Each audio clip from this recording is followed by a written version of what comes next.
And right here is the X431 Pro TT OBD scan tool. And right here is the Bluetooth wireless vehicle communication interface module. In this bag, you have the wall plug charger, and on this end, it has a USB-C connector. It also comes with different wall adapters for different parts of the world that you're in.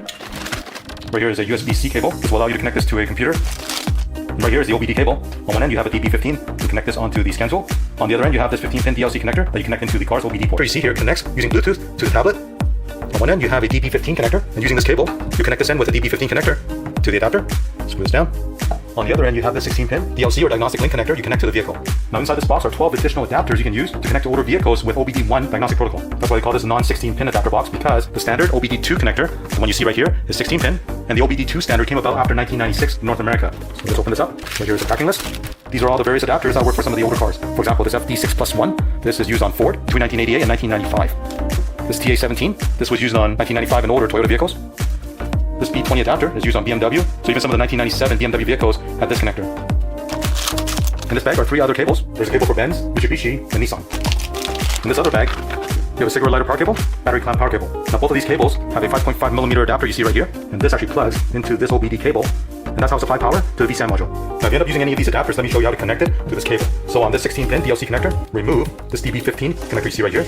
Now you have this female connector on this end. Take any of these adapters you see right here. Now you can connect these two together.